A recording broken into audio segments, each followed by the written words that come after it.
Iya, terima kasih. Malam ini, di awal tahun 2021, saya ingin menyampaikan apa yang Tuhan taruh belakangan ini. Saya ingat persis memasuki masa-masa pandemik tahun lalu, saya masih ingat betul, saya mendapatkan message dari Tuhan waktu itu mengenai kisah Elia yang ada di Sungai Kerit. Nah, saya masih ingat Val, mengadakan Zoom. Zoom yang pertama kali saya ikutin adalah yang dibuat oleh teman-teman dari Voice of Worship. Dan saya masih ingat betul itu awal-awal pandemik.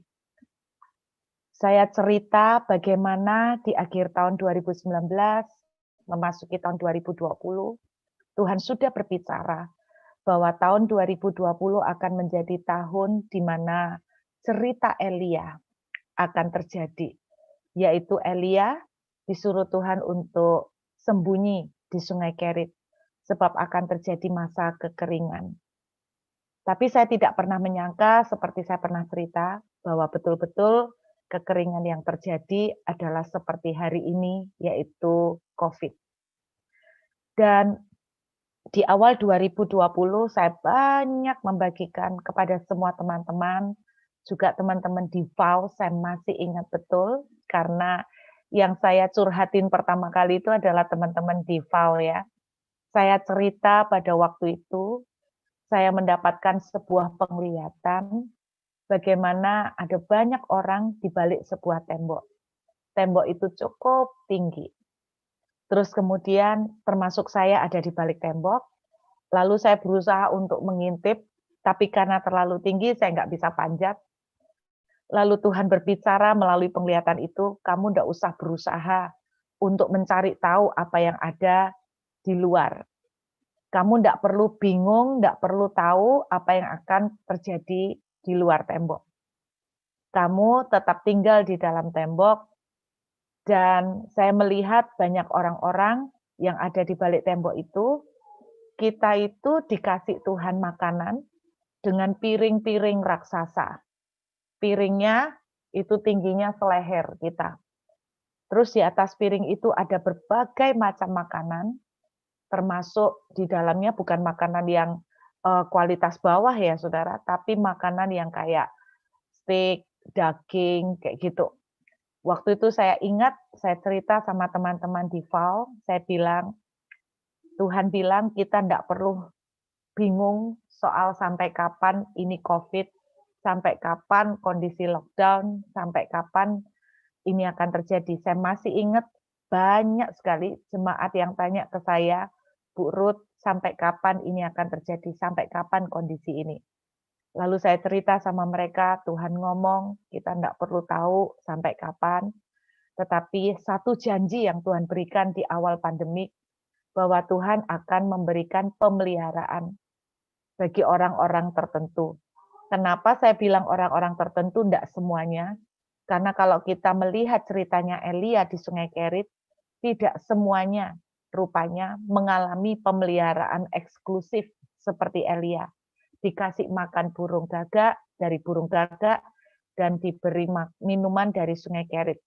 Saya waktu itu mengingatkan kembali kepada saudara, banyak dari saudara yang ikut waktu itu, bagaimana orang-orang yang di luar Sungai Kerit, kenapa sungai itu mengalir, tetapi orang-orang di luar sepertinya mengalami kekeringan. Berarti saya nggak tahu apa yang terjadi, tapi intinya Sungai Kerit itu airnya tidak mengalir sampai keluar. Atau entah apa yang dilakukan Tuhan, intinya berkat yang dialami oleh Elia itu eksklusif. Nah, saya masih ingat waktu itu pesan Tuhan, kita akan diizinkan Tuhan mengalami masa kita tinggal di Sungai Kerit. Nah, itu pesan Tuhan buat tahun 2020. Dan saya tidak pernah menyangka bahwa itu betul-betul akan menjadi masa kekeringan, Bapak Ibu. Lalu kemudian saya cerita, saya tanya sama Tuhan, Tuhan, banyak orang loh yang tanya, ini bakalan sampai kapan?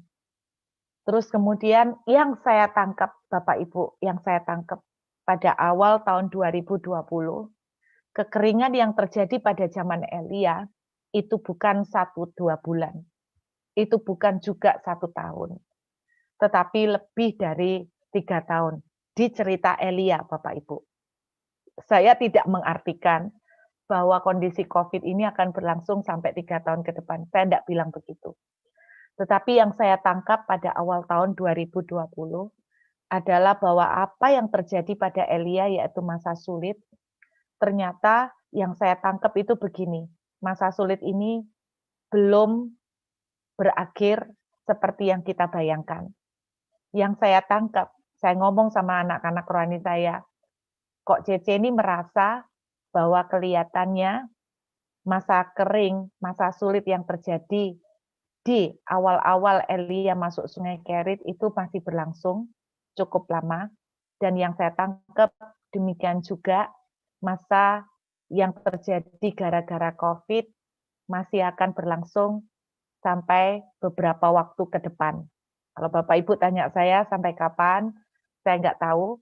Tetapi saya ingin mengingatkan bahwa tahun 2021 kita bukan langsung bebas merdeka, mengalami kelepasan. Saya cuma menangkap bahwa sekalipun nanti vaksin sudah keluar, tetapi yang saya tangkap waktu saya berdoa adalah kondisi sulit ini masih akan berlangsung untuk beberapa waktu ke depan, Bapak Ibu. Jadi 2021 kita masih akan menghadapi kondisi yang tidak mudah juga. Namun, di awal tahun 2020, saya cuma ingin meringkas lagi. Di awal tahun 2020, saya sharing mengenai bagaimana ada seorang hamba Tuhan dari India. Beliau berkhotbah tahun 2012. Dia menceritakan tentang penglihatannya. Dia bilang di dalam khotbahnya tahun 2012 bahwa akan terjadi masa di mana masa itu digambarkan oleh dia seperti masa sapi atau lembu yang kurus. Lalu dia cerita masa lembu kurus di dalam mimpinya atau penglihatan yang dia dapat akan dilanjutkan lagi dengan masa lembu berdarah. Setelah lembu berdarah, dilanjutkan dengan lembu sekarat. Setelah lembu sekarat, dilanjutkan dengan lembu mati. Nah, dia bilang dalam penglihatan, dalam khotbahnya di tahun 2012, dia bilang, itu akan mulai terjadi tahun 2020. Jadi khotbahnya dia sudah dikhotbahkan 2012 dan dia menubuatkan tentang tahun 2020. Mulai masa lembu kurus, kemudian lanjut lembu berdarah, kemudian lanjut lembu sekarat, kemudian lanjut sampai lembu mati. Dan dia berkata total 20 tahun. Menurut dia Bapak Ibu, bukan menurut saya. Jadi kalau menurut khotbah hamba Tuhan ini, 20 tahun berarti sampai 2040, menurut dia. Tapi yang saya pribadi menangkap, saya merasakan bahwa kekeringan yang terjadi pada zaman Elia masih berlanjut, bukan 1-2 bulan, tapi masih berlanjut. Dan saya merasakan 2021 ini pun kita masih akan mengalami efek-efek atau dampak dari COVID tahun lalu dan masih akan berdampak kepada beberapa krisis yang lain di tahun 2021. Tetapi Bapak Ibu jangan putus asa, malam ini saya mau sampaikan apa yang saya dapat. Bapak Ibu bebas untuk menguji. Setiap hamba Tuhan, setiap pendeta sekarang lagi banyak berkhotbah pesan Tuhan tahun 2021, pesan Tuhan tahun 2021. Apapun versinya, saya cuma ingin sharing apa yang saya dapatkan selama 2 minggu terakhir terutama sebelum tahun 2020 selesai. Beberapa hal yang Tuhan taruh di hati saya mengenai tahun 2021 adalah saya menyebutnya dengan 3 poin.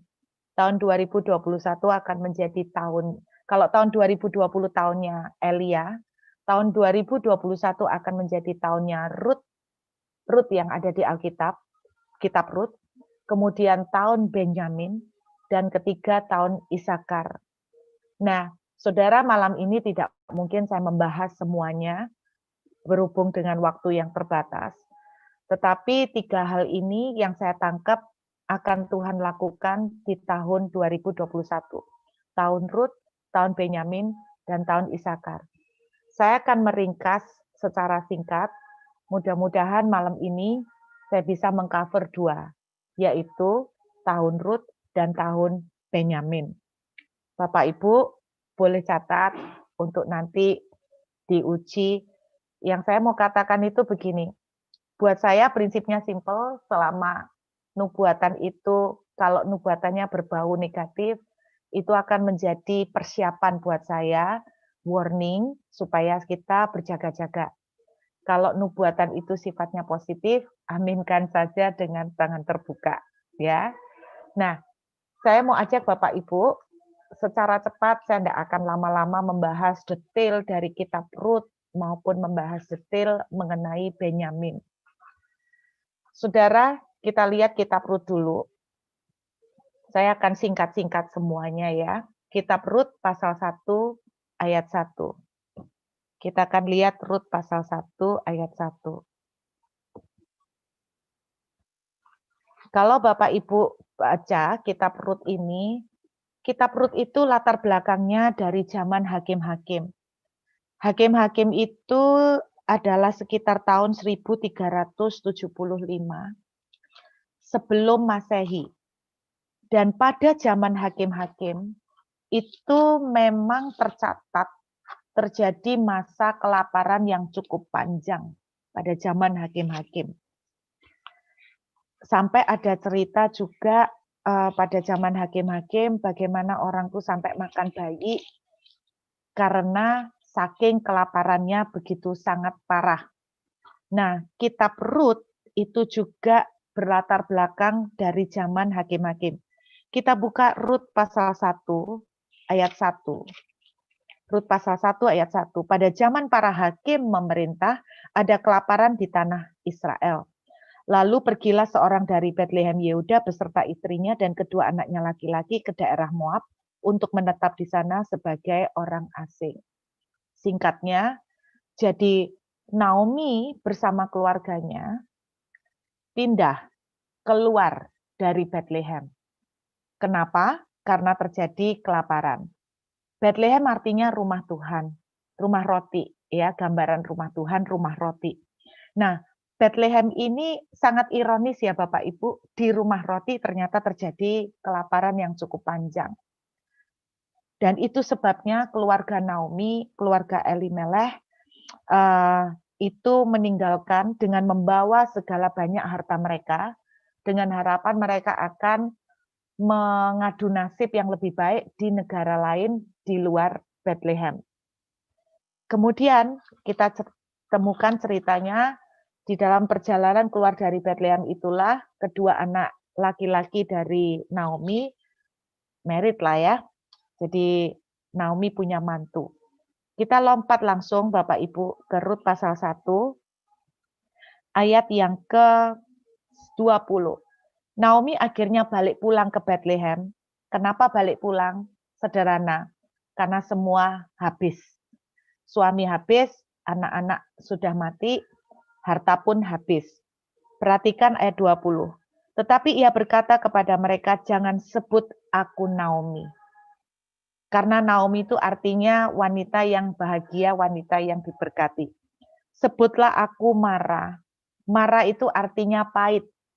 Sebab yang Maha Kuasa telah melakukan banyak yang pahit kepadaku.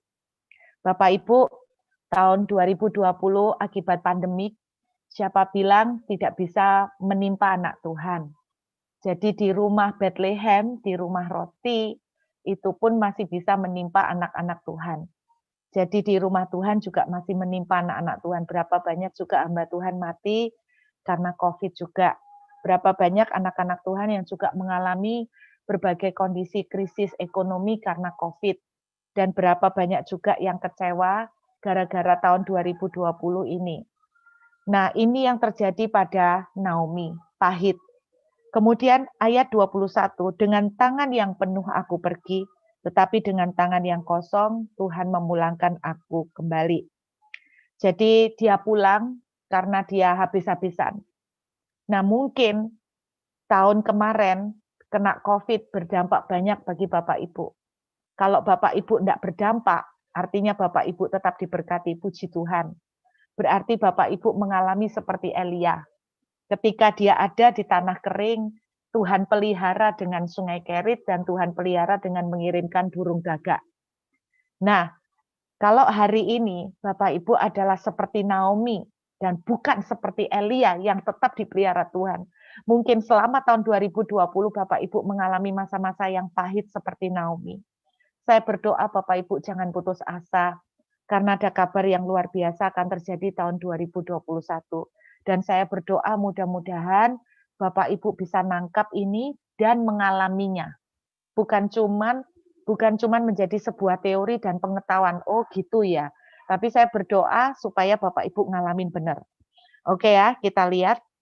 Jadi Naomi pulang bersama dengan Ruth, perempuan Moab itu menantunya yang turut pulang dari daerah Moab. Dan sampailah mereka ke Bethlehem pada permulaan musim menuai jelai. Jelai itu apa Bapak Ibu? Jelai itu sebetulnya kalau dalam bahasa Inggris, di bahasa Inggris kan barley. Kalau kita bilang barley suka ya, ada minuman-minuman barley sehat. Tetapi jelai itu juga menjadi makanan pokok dari terutama orang-orang Palestina, orang-orang Timur Tengah juga selain gandum. Tetapi jelai itu kualitasnya jauh di bawah gandum Bapak Ibu. Jadi jelai ini karena kualitasnya jauh di bawah gandum, kadang-kadang mereka juga memakai untuk makanan ternak itu mereka ambil dari jelai. Mereka tidak pernah ambil dari gandum untuk makanan ternak ya. Tetapi apakah jelai tidak dimakan orang? Jelai juga dimakan orang. Jadi di masa-masa pandemik ini, di dalam kitab Kisah Rut, mereka masih mengalami juga musim menuai jelai. Jadi masih ada makanan, tapi mungkin kualitasnya tidak sebagus gandum ya Bapak Ibu. Tapi yang saya mau tunjukkan adalah Kisah Rut. Kita spotlight pada Kisah Rut ya Bapak Ibu. Kita lihat ayat yang ke Rut pasal 2, langsung lompat. Satu kali Boas tanya kepada penyapit-penyapit, dari manakah perempuan itu? Lalu kita lihat ayat 6 dan 7. Bujang yang mengawasi penyapit-penyapit itu menjawab, dia adalah seorang perempuan Moab. Dia pulang bersama dengan Naomi dari daerah Moab. Tadi dia berkata, izinkan kiranya aku memungut dan mengumpulkan jelai dari antara berkas-berkas jelai di belakang penyapit-penyapit. Begitulah ia datang dan terus sibuk dari pagi sampai sekarang, dan seketika pun ia tidak berhenti. Bapak Ibu perhatikan, Ruth sama Naomi balik ke Bethlehem bukan dalam kondisi enak.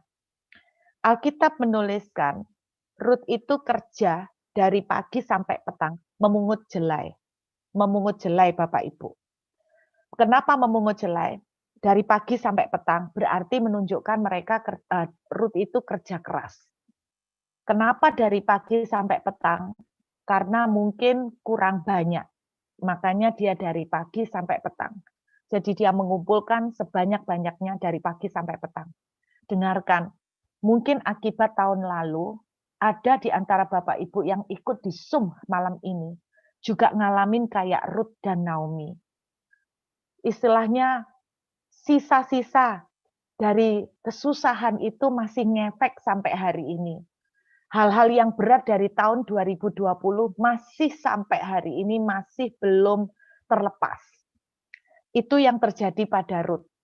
Jadi yang saya tangkap begini Bapak Ibu, apa yang akan terjadi tahun 2021 sekali lagi, masa sulit masih akan sedikit berlanjut di tahun 2021. Sama seperti kejadian dari kitab Rut. Tetapi ini kabar baiknya. Saya mau Bapak Ibu siap, kita tidak usah terlalu banyak di kabar negatifnya, udah banyak lah.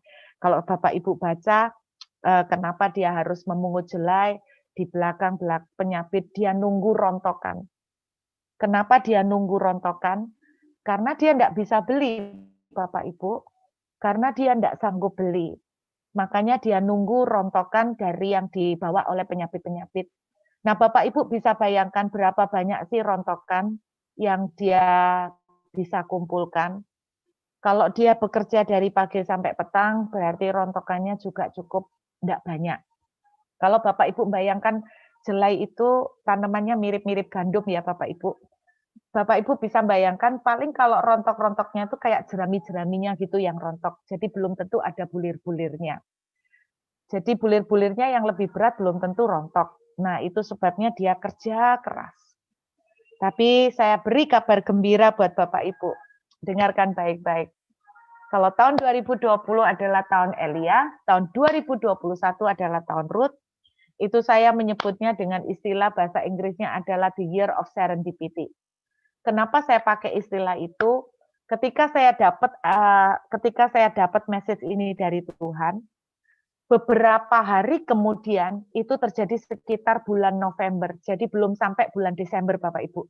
Pada waktu bulan November, tiba-tiba saya ketemu dengan seorang hamba Tuhan. Seorang hamba Tuhan yang nabi juga di Perth. Tiba-tiba dia bilang, "Sister, can I pray for you?" Dia mendoakan saya. Dan ketika dia mendoakan saya kaget sekali bahwa apa yang dia doakan persis sama dengan apa yang Tuhan kasih mengenai Ruth. Apa saudara? Dia bilang begini, the next year will be the year of serendipity. Tahun 2021 akan menjadi tahun serendipity. Serendipity itu artinya kebetulan. Bapak Ibu dengar, serendipity artinya kebetulan. Kalau Bapak Ibu lihat di kamus, serendipity itu artinya kebetulan-kebetulan yang membawa keuntungan yang sangat besar. Jadi bukan sembarang kebetulan. Kalau cuman sekedar kebetulan, misalnya, saya kebetulan ketemu teman di mall, itu enggak ngaruh apa-apa sama Bapak Ibu, itu kebetulan biasa. Tetapi yang dimaksud serendipity adalah kebetulan-kebetulan yang membawa keuntungan yang sangat besar.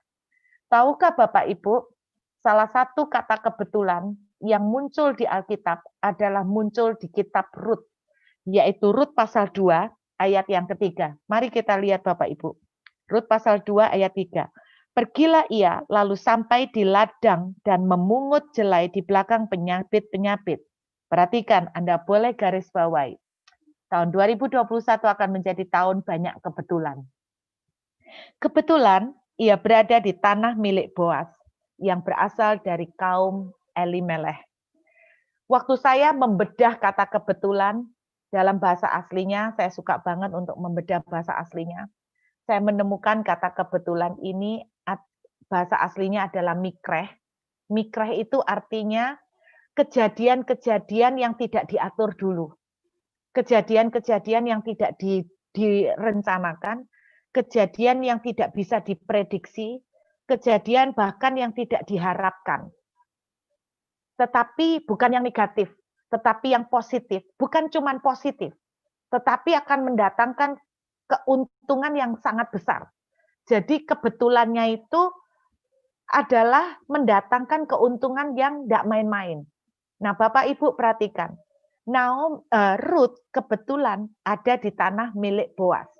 Saya tunjukkan pada Bapak Ibu, karena dia mikreh, sebuah kejadian di mana Ruth ini ya enggak tahu loh, lek itu ladangnya Boas.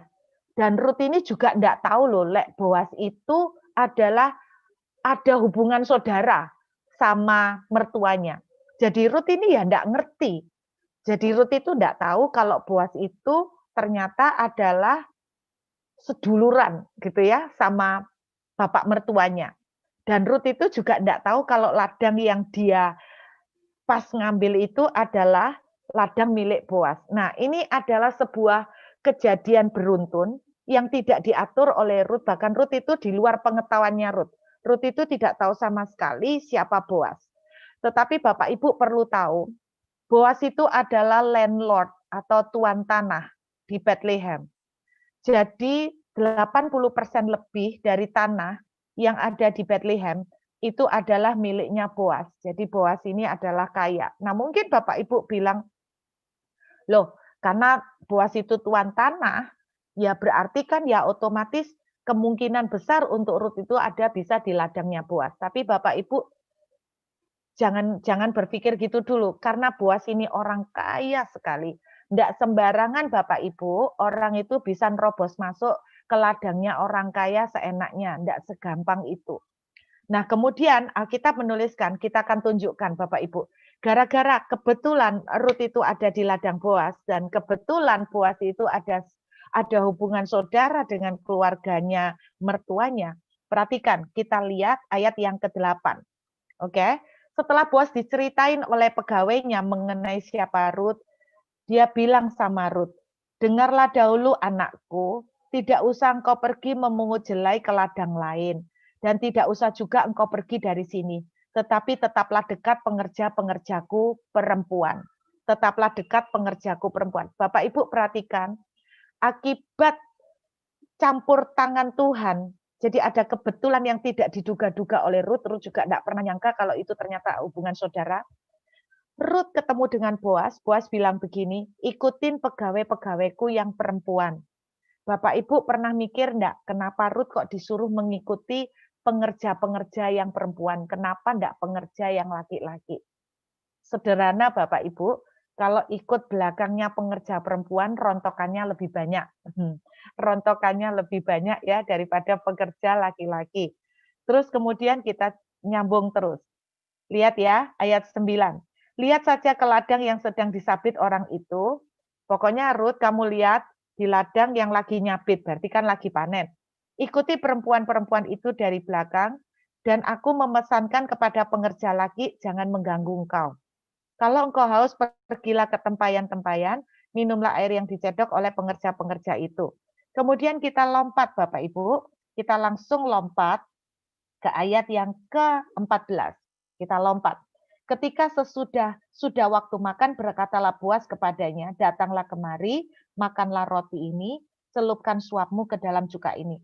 Bapak Ibu perhatikan, Rut diajak makan nih sama Boas, diajak makan apa? Gandum. Lalu duduklah ia di sisi penyabit itu dan Boas mengunjukkan berti gandum kepadanya. Makanlah Rut sampai kenyang, bahkan ada sisanya. Nah ini Bapak Ibu perhatikan mulai ada increase atau kenaikan dalam kualitas. Tadi Boas memberikan kemurahan. Kamu udah ikut pengerja-pengerja perempuan, rontokannya lebih banyak kan? Terus diajak makan gandum. Nah perhatikan, diajak makan gandum, bahkan ada sisanya. Kemudian ayat 15, setelah ia bangun memungut pula, maka Boas memerintahkan kepada pengerja-pengerjanya. Boas bilang sama pegawai-pegawainya. Dia bilang begini, dari antara berkas-berkas itu pun ia boleh memungut, jangan diganggu. Jadi Boas bilang, kalau Rut kepengen memungut dari berkas-berkas yang sudah ditumpuk, jangan dilarang. Jadi artinya kalau dia capek ngikutin pegawai-pegawai, dia ngambilin dari berkas-berkas yang sudah diikat, ditumpuk, Boas bilang nggak boleh dilarang. Ini perhatikan Bapak Ibu, kemudahannya, kemurahannya nambah lagi. Terus ayat 16, bahkan haruslah kamu dengan sengaja. Boas bilang, sengajalah tarik sedikit-sedikit dari onggokan jelai untuk dia dan meninggalkannya supaya dipungutnya. Janganlah berlaku kasar terhadap dia. Alkitab menuliskan di ayat 17, ada kira-kira seeva jelai banyaknya waktu Rut pulang bawa bawa jelai. Oke.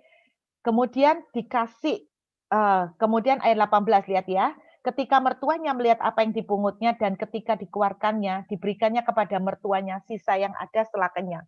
Jadi Rut pulang bawa jelai 1 eva dan bawa pulang sisa gandum yang dikasih oleh Boas. Nah, Bapak Ibu kalau Anda perhatikan, tingkat kemurahan yang diberlakukan Boas kepada Rut tambah lama tambah naik. Tambah lama tambah meningkat. Tambah lama tambah banyak jumlahnya. Inilah yang Tuhan akan lakukan di tahun 2021. Di tengah kondisi kesulitan, di tengah kondisi mungkin saudara bekerja dari pagi sampai petang masih belum melihat pertolongan Tuhan, dengarkan, tiba-tiba ada intervensi surga terjadi, kebetulan saudara bisa ketemu seseorang yang tidak pernah saudara atur, yang tidak pernah saudara bayangkan, bahkan saudara tidak tahu orang itu ternyata hubungannya begini, begini, begini, begini.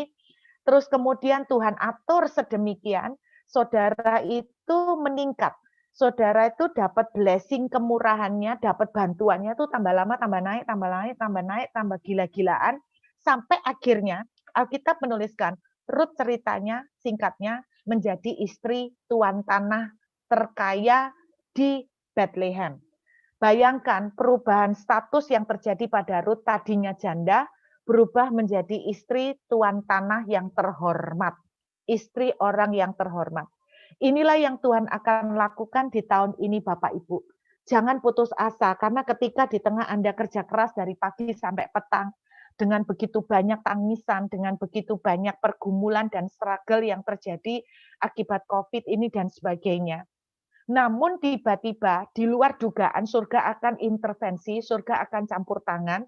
Tiba-tiba Anda ditaruh Tuhan di sebuah tempat yang bahkan Bapak Ibu tidak pernah nyangka tempat itu nanti akan mempertemukan Anda dengan proyek-proyek yang gila, dengan berkat-berkat yang luar biasa, yang membuat saudara tambah lama, tambah naik, tambah diberkati, dan yang membuat saudara bahkan sampai mengalami perubahan status, termasuk perubahan status keuangan, perubahan status pekerjaan, perubahan status karir, perubahan status yang luar biasa. Finance saudara akan mengalami perubahan status, kondisi keluarga saudara akan mengalami perubahan status. Jadi ini yang Tuhan akan lakukan Bapak Ibu. Nah, saya kasih tahu berita enaknya dulu ya Bapak Ibu, saya kasih tahu berita enaknya dulu. Nah, sebelum berita enggak, maksudnya begini, bagaimana kita bisa mengalami seperti Ruth? Nah, saya mau cerita dulu mengenai Benyamin. Kita pause dulu mengenai Ruth ya Bapak Ibu. Karena tahun 2021 ini yang saya tangkap kuat sekali. Tahun 2021 akan menjadi tahun Ruth dan tahun Benyamin. Benyamin itu apa? Nah, saya ajak Bapak Ibu lihat secara cepat. Dalam Kejadian pasal 35, Kejadian pasal 35, ayat yang ke-16, kita tahu kisah kelahiran Benyamin. Benyamin ini adalah anak dari Yakub dengan Rahel. Ayat yang ke-17 kita lihat ya. Sedang ia sangat sukar bersalin, jadi Rahel itu susah. Berkatalah bidan kepadanya, janganlah takut sekalipun ini anak laki-laki yang kau dapat. Dan ketika ia hendak mengembuskan nafas, sebab ia mati, kemudian diberikannya nama Ben-Oni kepada anak itu, tetapi ayahnya menamainya Benyamin.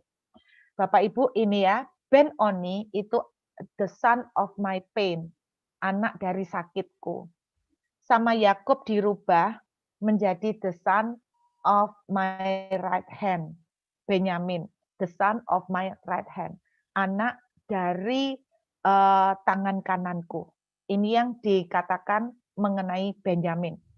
Nah, Bapak Ibu, Benyamin ini apa artinya anak dari tangan kanan?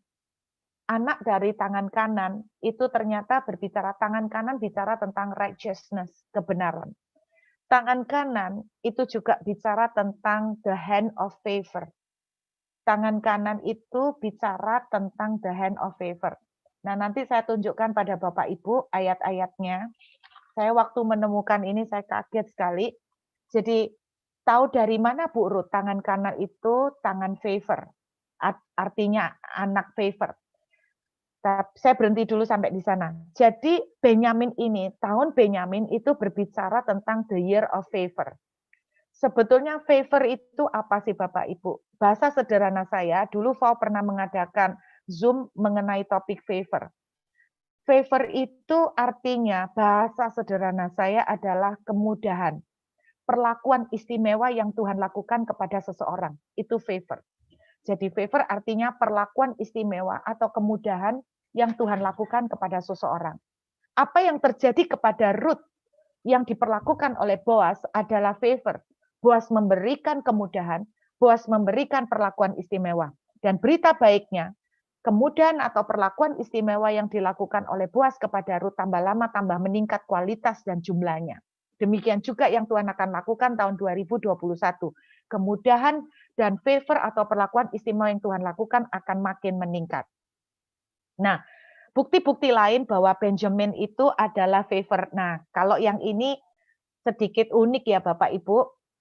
Saya menemukan dalam Kejadian 43 ayat yang ke-34. Kita lihat dulu mengenai Benyamin ya. Kejadian 43 ayat yang ke-34. Nah, Bapak Ibu ayatnya cukup banyak, jadi saya berharap Bapak Ibu bisa catat. Kejadian 43 ayat 34. Saya berusaha mempelajari detail supaya saya saya bisa menangkap, guidance atau instruction Tuhan untuk tahun ini tuh kayak apa ya secara spesifiknya. Kejadian 43 ayat 34, lalu disajikan kepada mereka hidangan dari meja Yusuf, tetapi yang diterima Benyamin adalah 5 kali lebih banyak daripada setiap orang yang lain. Lalu minumlah mereka dan bersukaria bersama-sama dengan dia. Ketika Yusuf membuka identitasnya kepada saudara-saudaranya, lalu mereka diajak makan bersama, Alkitab menuliskan Benyamin itu mendapatkan porsi 5 kali lipat. Nah, Bapak Ibu, semua yang tertulis di dalam Alkitab itu tidak ada yang kebetulan. Ketika saudara berbicara tentang 5 roti, 2 ikan, itu pun tidak ada yang kebetulan. Ketika saudara mendengar tentang kenapa tembok Yeriko sampai dipukari 13 kali, semuanya tidak ada yang kebetulan. Angka 5 itu kalau dalam bahasa Ibrani, angka 5 itu adalah number of grace, angka favor. Jadi 5 itu artinya favor, Bapak Ibu. Kalau 7, ada yang pernah tanya sama saya, kalau 7 artinya the perfection. 7 itu artinya penggenapan. Penggenapan. Jadi 5 roti, 2 ikan. Ya, kita tahu ya, 5 roti, 2 ikan menjadi 7, itu adalah penggenapan, penyempurnaan. Tuhan menggenapi janjinya, Tuhan mencukupkan, Tuhan memenuhi, Tuhan mengkomplitkan. Ya kan? Itu jadi semua angka yang ada di Alkitab itu ada artinya. Nah, ini kebetulan buat tambahan informasi buat Bapak Ibu. Nah, kalau Bapak Ibu bedah Alkitab kayak gini interesting banget ya, asik banget. Jadi 5 roti, kok kembali 5 roti. Jadi angka 5 itu artinya adalah angka favor. Nah, Bapak Ibu enggak usah buka ayatnya satu-satu, nanti bisa dipelajarin sendiri di rumah. Bapak Ibu, di dalam Kejadian pasal 6 ayat 8, Bapak Ibu catat aja, enggak usah dibuka. Dalam Kejadian 6 ayat 8, nama Nuh disebutkan kelima kali. Nah, kalau Bapak Ibu nanti lihat di rumah Kejadian 6 ayat 8, ketika nama Nuh disebutkan kelima kalinya, di situ juga ada kata muncul favor atau kasih karunia. Kejadian 6 ayat 8 menuliskan bahwa Nuh itu mendapat kasih karunia di mata Tuhan. Kasih karunia itu Inggrisnya favor, Bapak Ibu. Ya, sama. Lalu di dalam Rut pasal 2, itu Anda juga akan temukan bahwa ketika nama Rut disebutkan kelima kalinya dalam Rut pasal 2 ayat 2. Nah, saudara perlu cek ya, karena bahasa Inggris dengan bahasa Indonesia kadang beda ya. Oke, itu diceritakan nama nama Rut itu disebutkan, Rut pasal 2, iya ayat 2, nama Rut disebutkan ke 5 kalinya. Kemudian Rut pasal 2 ayat 10, nama Boas disebutkan ke 5 kalinya. Rut pasal 2 ayat 10. Lalu dalam 1 Samuel pasal 16 ayat 22, 1 Samuel pasal 16 ayat 22, nama Daud disebutkan 5 kali. Juga di situ gandeng dengan kata favor. Jadi di setiap situ ada action of favor atau kata-kata favor. Ketika nama orang-orang itu disebutkan 5 kali, muncul favor di dalamnya. Action of favor. Nah, kita lihat ya Bapak Ibu. Jadi Benjamin itu 5 angka 5 itu bicara tentang favor. Nah, Benyamin itu sendiri adalah anak dari tangan kananku, the right hand, itu favor. Nah, sebelum saya membahas kenapa Bu kok tangan kanan kok diartikan favor. Saya kaget ketika menemukan tentang Benjamin. Aduh, keren banget Bapak Ibu. Kalau kita mau melihat Benjamin itu seperti apa, kita lihat 2 doa berkat yang diucapkan kepada Benyamin. 1 doa berkatnya Yakub, bapaknya sendiri sebelum mati. 1 doa berkat dari Musa. Kita lihat Kejadian 49 ayat 27. Kita lihat Kejadian 49 ayat 27. Bapak Ibu, malam ini sedikit pengajaran ya. Kejadian 49 ayat 37. Kejadian 49 ayat 27. Kejadian 49 ayat 27. Nah, ini kan Yakub sebelum mati dia doakan anaknya satu-satu. Bapak Ibu, orang zaman dulu doakan itu nggak bisa dianggap main-main karena kata-kata yang keluar dari mulut Yakub itu seperti kata-kata yang keluar dari mulut Tuhan sendiri. Ayat 27 menuliskan begini, Benyamin adalah seperti serigala yang menerkam. Pada waktu pagi ia memakan mangsanya dan pada waktu petang ia membagi-bagi rampasannya. Benyamin digambarkan seperti serigala yang menerkam. Kalau Bapak Ibu membaca cerita-ceritanya Benyamin, Bapak Ibu nanti bisa cek. Ini 2 ayat yang bisa Bapak Ibu pelajari sendiri di rumah. 1 Tawari pasal 8 ayat 40, 1 Tawari 8 ayat 40, dan 1 Tawari 12 ayat 2. Saya ulangin, 1 Tawari 8 ayat 40, 1 Tawari 12 ayat 2. Benyamin itu terkenal sebagai warrior. Dan kehebatan Benyamin adalah pemanah, jadi archer, dan pelempar batu.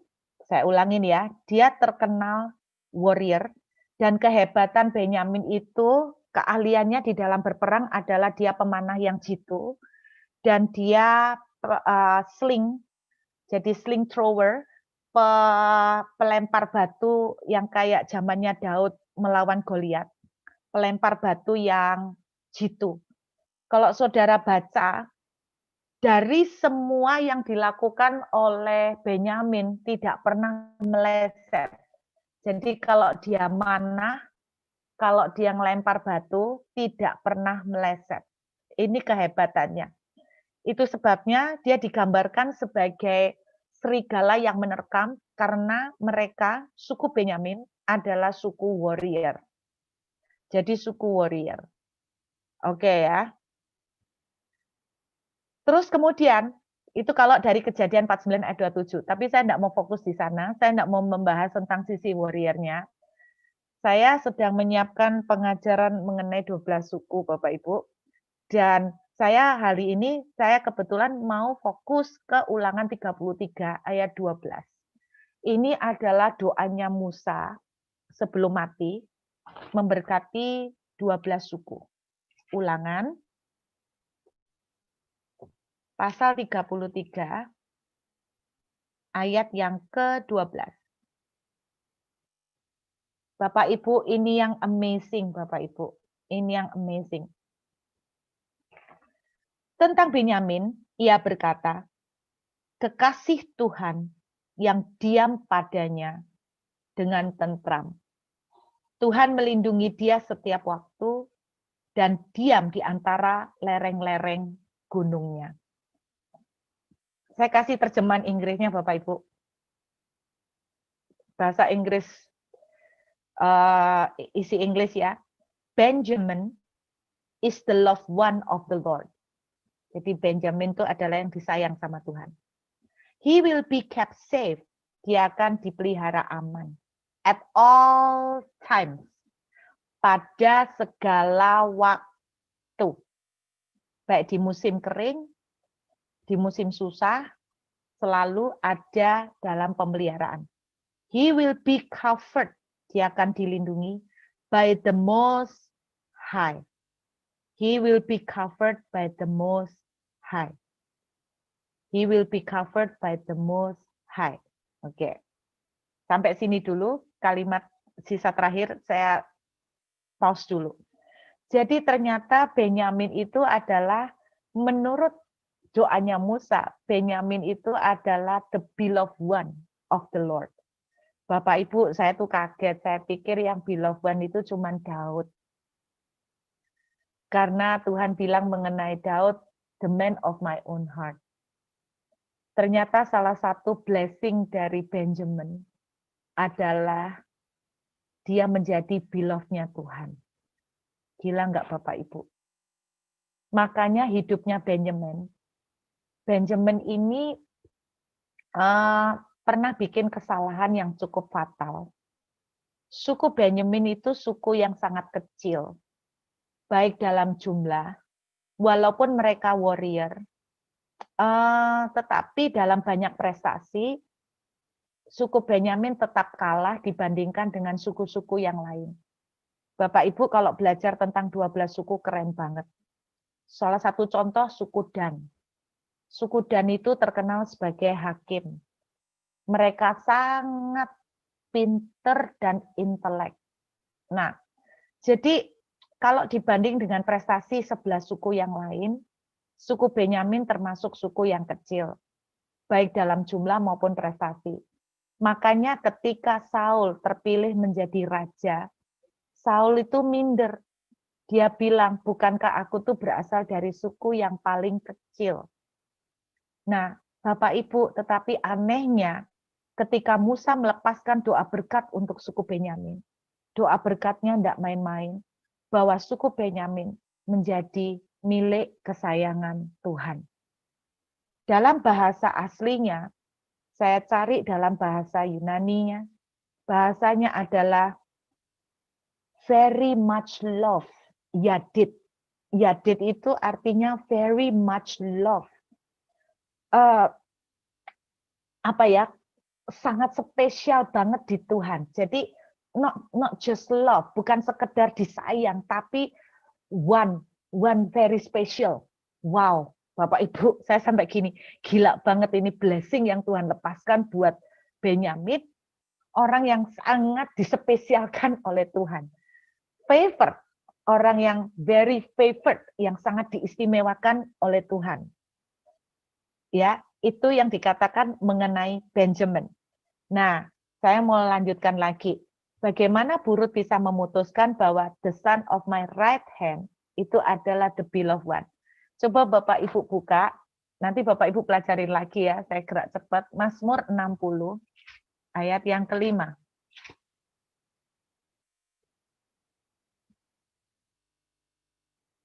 Mazmur pasal 60 ayat yang kelima.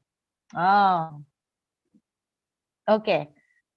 Ini saya lihat bahasa Inggrisnya Bapak Ibu, bahasa Indonesianya rupanya ada di ayat yang ke-7. Bahasa Inggrisnya ada di ayat yang ke-7, bahasa Indonesianya, sorry. Mazmur 60 ayat 7. Supaya terluput orang-orang yang kau cintai, berikanlah keselamatan dengan tangan kananmu dan jawablah kami. Supaya terluput orang-orang yang kau cintai. Saya waktu search kata Yadid atau the beloved one. The beloved one itu ada di ayat mana aja. Saya temukan salah satunya di Mazmur 60 ayat yang ke-7. Jadi bahasa Inggrisnya itu lebih keren. Bahasa Inggrisnya sebetulnya bunyinya begini, bukan supaya. You protect and you save with your right hand your beloved one. Jadi rupanya saya menemukan banyak sekali ayat, orang yang beloved one itu dijagai dengan tangan kanan. Orang yang beloved one itu dilindungi oleh tangan kanan Tuhan. Orang yang beloved one dibela oleh tangan kananmu. Tangan kananmu akan membela orang yang kau cintai. Saya menemukan, nah dari situ saya menemukan, Benjamin, the son of my right hand, itu artinya the son of my beloved one. The son of my favorite one. Anak yang ku favoritism, anak yang ku kasih favoritismku, anak yang ku spesialkan, anak yang ku istimewakan. Itu blessingnya Benjamin. Jadi ketika Tuhan bicara tahun 2021 adalah tahun Benyamin, itu artinya begini, Bapak Ibu dengar, akan ada orang-orang di antara kita, saya berdoa kita semua yang hadir malam hari ini di Zoom, ada orang-orang yang ada di antara kita hadir di Zoom malam hari ini, tahun 2021 tiba-tiba perlakuan istimewa turun atasmu. Perlakuan istimewa yang akan membawa engkau naik, favor yang terus membawa engkau naik akan terjadi atasmu. Yang diistimewakan dibuat Tuhan dibedakan. Dengarkan, mungkin saudara seperti Ruth sempat susah, sempat setengah mati kerjanya, tapi dengarkan, Ruth tiba-tiba mengalami perlakuan yang sangat-sangat spesial. itulah yang akan terjadi. Tiba-tiba saudara ketemu dengan seseorang yang membuka jalan, yang betul-betul orang lain itu susah, orang lain itu tertutup jalannya, orang lain itu sedang tidak bisa, saudara bisa. Orang lain secara normal tidak bisa, tapi saudara mengalami abnormal. Itu yang akan terjadi tahun 2021. Amin, saudara. Nah, saudara, saya mau kembali lagi. Kembali ke tadi ya, Bapak Ibu. Kembali soal Benyamin. Benyamin itu Ulangan 33 ayat 12. Oke, tadi kan saya belum selesai kalimatnya. Oke ya. Ulangan 33 ayat 12 tadi, Musa doanya ngomong begini. Benjamin is resting between his arm. Nah, ini kuncinya. Benyamin itu digambarkan istirahat di antara kedua lengan Tuhan. Arm, bukan hand ya. Kedua lengan Tuhan. Istirahat di antara kedua lengan Tuhan. Bapak Ibu, ini persis sama dengan kisah Rut. Kok bisa Bu Rut? Pertanyaan saya sekarang gini. Bu Rut, bagaimana saya bisa mengalami seperti Rut? Bagaimana saya bisa mengalami seperti Benjamin? Dapat 5 kali lipat. Dibedakan, diistimewakan. Di tengah masa kering, tiba-tiba mengalami perubahan nasib yang luar biasa. Bapak Ibu, tahun 2021 banyak dari saudara akan mengalami perubahan nasib. Bapak Ibu tahu artinya kalau perubahan nasib, berarti perubahan besar-besaran Bapak Ibu, perubahan yang radikal. Saudara, kembali ya, tadi ke Ulangan 33 ayat 12, dituliskan resting between his arm. Jadi Benjamin itu istirahat di antara kedua lengannya. Mari kita lihat kembali ke kitab Rut. Kita balik lagi ke kitab Rut. Saya berdoa mudah-mudahan Bapak Ibu nangkep ya, karena saya lumayan seperti ini. Kita lihat kitab Rut, pasal yang ketiga. Kita lihat. Naomi bilang begini, Rut, Boas itu sebetulnya punya otoritas, punya hak bisa nebus kita. Terus kemudian, ini sarannya Naomi. Ayat yang keempat. Rut 3 ayat 4. Jika ia membaringkan diri tidur, Rut nanti kamu malam-malam datang om.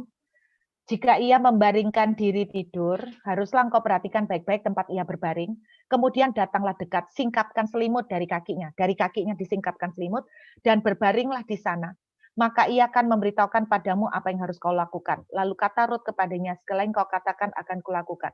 Sesudah itu pergilah ia ke tempat pengirikan dan dilakukannya tepat seperti yang diperintahkan mertuanya kepadanya. Bapak Ibu jangan bayangkan culture-nya dengan culture kita. Ada cewek tiba-tiba menyelinap di bawah selimutnya cowok, buka selimutnya ini menurut culture kita ini kurang ajar, gak sopan. Tapi di budaya orang Yahudi itu artinya ketika seseorang membuka selimut, kemudian dia menaruh kepala di kaki seseorang, itu artinya dia menyetorkan diri sebagai budak. Saya ulangin, dia menyetorkan diri sebagai budak. Dia menyerahkan diri sebagai budak. Tetapi penyerahannya sebagai budak bukan karena terpaksa, tetapi penyerahannya sebagai budak karena cinta. Jadi dia merendahkan diri serendah-rendahnya karena dia mencintai, karena kerelaan, jadi keikhlasan. Istilahnya begini, aku ikhlas loh jadi budakmu. Ini tandanya. Jadi ketika Rut membuka selimut lalu menaruh kepala di kakinya Boas, itu berarti Rut bilang, aku rela jadi budakmu. Silakan engkau mau lakukan apapun atasku. Saudara, gambaran Rut ini persis seperti di dalam Mazmur 91 ayat 1. Saudara enggak usah buka. Waktu awal COVID terjadi, banyak pendeta ngomong pakai deklarasi pasal Mazmur 91 ayat 1 untuk nengking COVID. Orang yang duduk dalam lindungan yang maha tinggi, penyakit sampar akan berlalu. Enggak usah. Saudara tahu, Mazmur 91 ayat 1 itu bahasa aslinya persis sama seperti Rut pasal 3 yang digambarkan tadi, buka selimut, naruh kepala di kakinya Boas. Orang yang duduk berlindung di bawah naungan yang maha kuasa. Itu maksudnya bukan tinggal duduk dalam bayangan kita, bukan.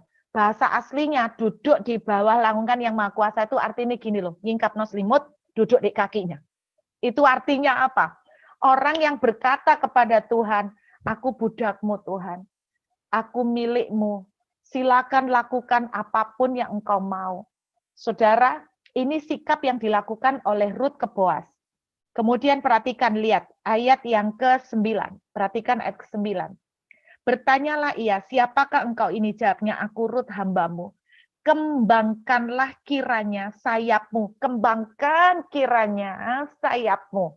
Saudara, saya gerak gini mudah-mudahan kelihatan ya. Kembangkan kiranya sayapmu. Saudara, apa yang diartikan kembangkan kiranya sayapmu? Benjamin resting between his two arms, resting between his two arms, itu sama dengan Benyamin itu ngomong begini, kembangkan sayapmu, melingkupi aku.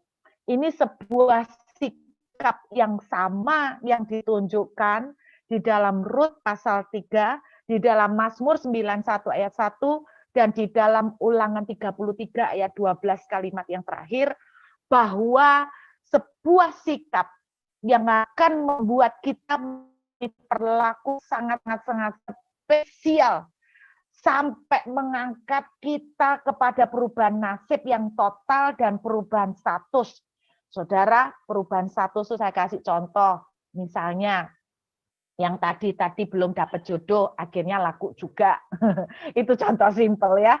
Yang mungkin status finansialnya, rapotnya merah, Tuhan pulihkan dengan begitu luar biasa sampai merubah banyak. Nah, itu yang Tuhan akan lakukan, Bapak Ibu. Kuncinya apa? Anda dan saya harus seperti Benyamin dan Rut. Buka selimut, duduk tidur di kaki Tuhan. Saya meminjam kata-kata yang sering dipakai oleh teman-teman dari Bahtera, yaitu hineni. Karena saya menemukan kata-kata ini sangat menggambarkan dengan jelas. Arti hineni adalah menjadi budak karena cinta. Saudara, apa sih maksudnya Bu Ruth? Kita tuh disuruh jadi budak sama Tuhan. Maksudnya kita tuh datang di kaki Tuhan, itu maksudnya apa? Dua pengertian. Maksud pertama adalah intimacy, keintiman. Saya mengencourage Bapak Ibu, tidak ada yang lebih tepat waktunya. Sekarang ini lebih gila lagi intimnya daripada zamannya Elia di Sungai Kerit. Karena keintimannya itu benar-benar kayak epiginosko. Jadi epiginosko itu mengenal Tuhan seperti suami istri. Sampai detak jantungnya pun kita tahu. Jadi tingkat keintimannya jauh lebih daripada yang sebelum-sebelumnya. Keintiman yang pertama. Yang kedua, itu bicara tentang sikap hati. Bapak Ibu, masuki tahun ini dengan sikap hati surrender total. Penyerahan total, Bapak Ibu. Penyerahan total. Jadi surrender total, penyerahan total. Oke ya, penyerahan total.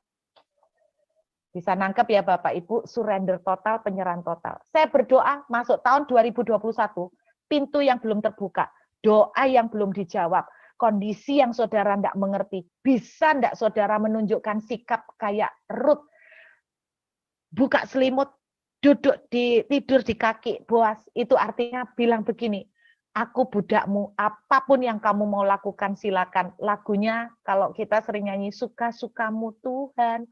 Bisa enggak kita berkata di awal tahun ini, ketika doa kita belum dijawab, kita berkata begini, Tuhan aku tuh enggak ngerti. Doaku ini belum mau jawab. Aku ini sudah berusaha, aku sudah puasa, udah apa, aku ini enggak ngerti. Tetapi kok belum dijawab. Bisa enggak saudara belajar berkata, walaupun aku enggak mengerti, aku percaya 100% sama Engkau Tuhan, aku enggak ngerti. Terserah, Tuhan belum jawab sekarang, Tuhan baru jawab bulan depan, aku pasrah bongkotan, aku terima, I surrender all. Sikap hati dulu Bapak Ibu, please. Sikap hati dulu, say thank you, pasrah, surrender all. Itu dua sikap. Bapak Ibu, please praktekkan ini. Praktekkan ini. Maka tiba-tiba, Bapak Ibu engkau akan mengalami, tiba-tiba pintu-pintu yang abnormal terbuka buat saudara. Ada sebuah kesaksian yang saya dengar kemarin pagi. Saya sampai dengarkan 3 kali. Dan setiap kali saya dengarkan, saya nangis dengan kesaksian ini, yaitu melalui sebuah gambar. Saya mau tunjukkan sama Bapak Ibu sebuah gambar. Ini loh yang akan terjadi tahun 2021. Perlakuan Tuhan ke Ruth itu so spesial, tidak ada duanya. Kata Musa tentang Benyamin, the beloved of the Lord, itu kata yang dipakai bahasa aslinya itu yadid.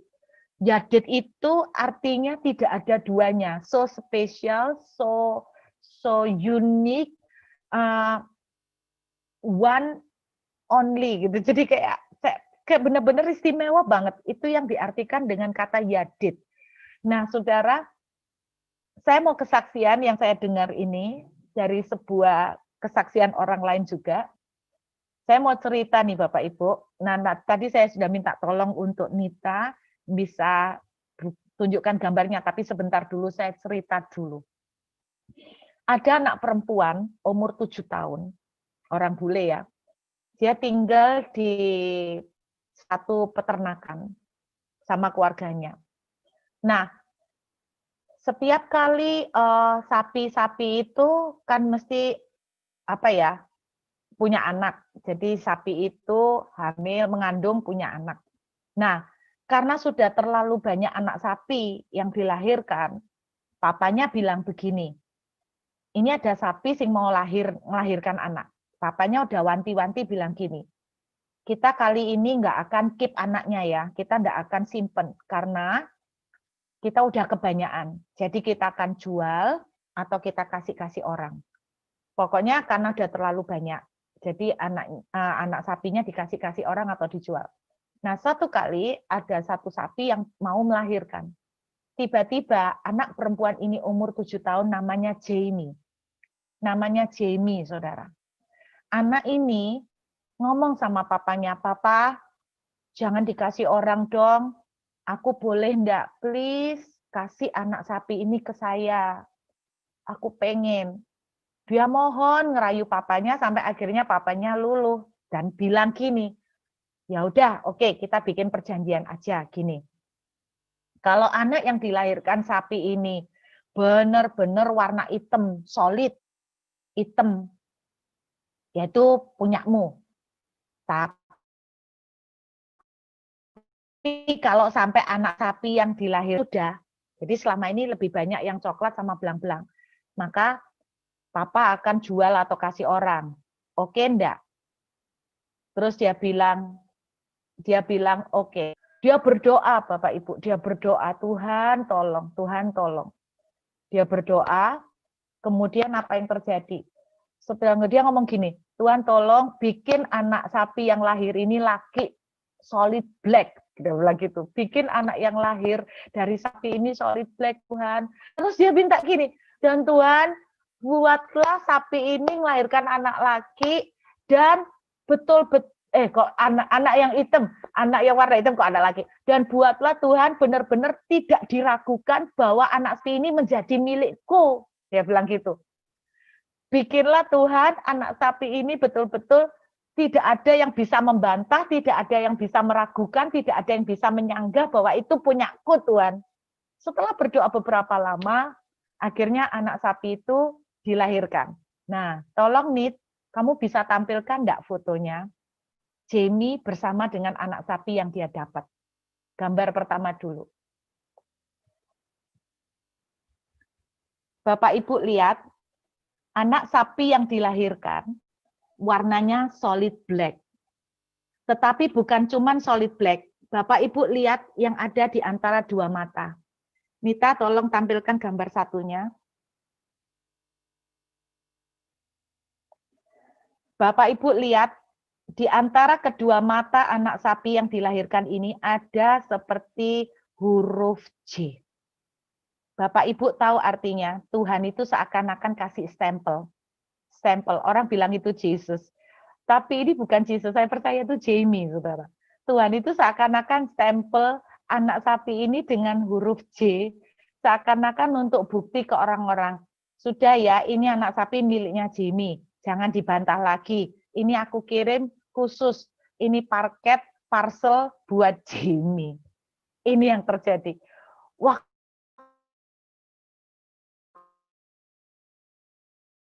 saya dengan kesaksian ini kembali semua teman-teman.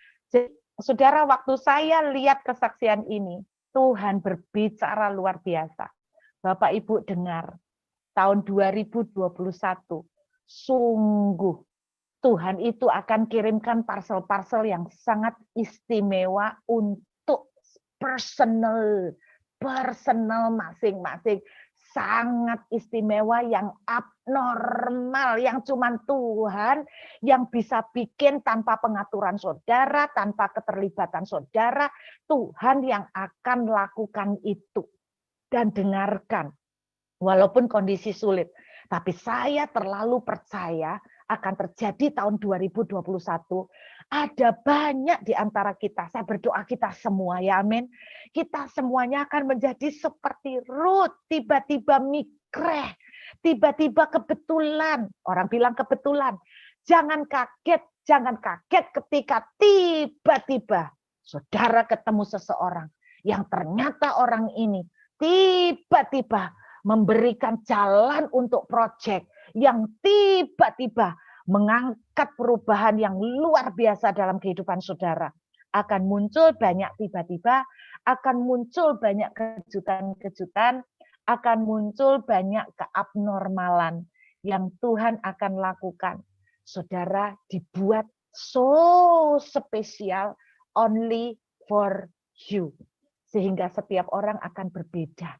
Special, only for Jamie, only for Susanna, only for Reni, only for Alex, only for Enda, only for Cindy, only for Edward, only for Novian, only for Unika, only for Cliff, only for you, spesial yang tidak dikembarin orang lain, because heaven ikut campur, surga campur tangan, dan engkau dibawa seperti Ruth. Seperti Ruth. Boas itu saya percaya gambaran Tuhan. Tuhan itu kayak ngomong begini, aku telah mendengar kesetiaanmu. Saudara, yang saya tangkap Ruth ini kan setia. Aku telah mendengar tentang engkau. Bagaimana itu engkau setia dengan Tuhan kami.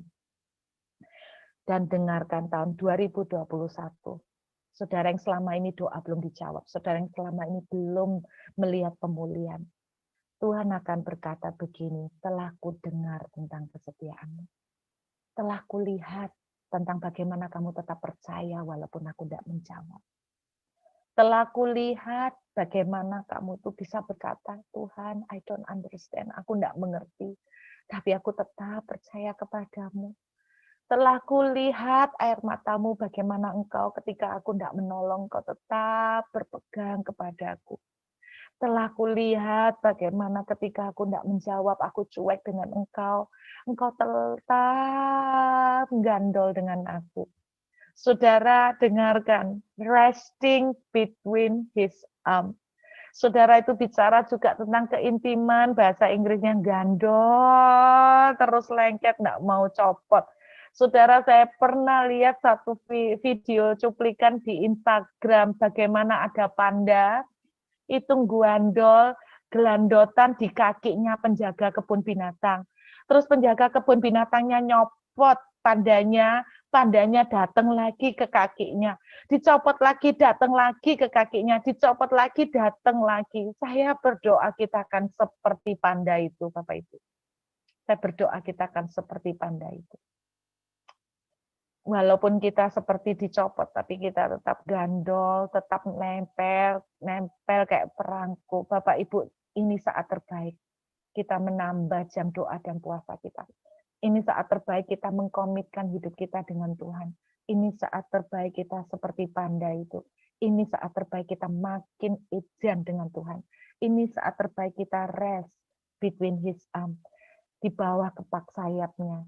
Itu bukan berarti sekedar dilindungi, tapi kita berkata, do whatever you want. Silakan apapun yang Tuhan mau. I don't understand, but I trust you. Aku tetap percaya kepada Bapak Ibu. Saya rindu untuk mendengar cerita bagaimana saudara di akhir 2021 akan mengalami perubahan gila-gilaan. Because you are resting in His arm. Karena engkau istirahat di bawah kepak sayapnya. Di bawah naungan sayapnya. Sehingga tangan kanan Tuhan akan membela saudara. Amin.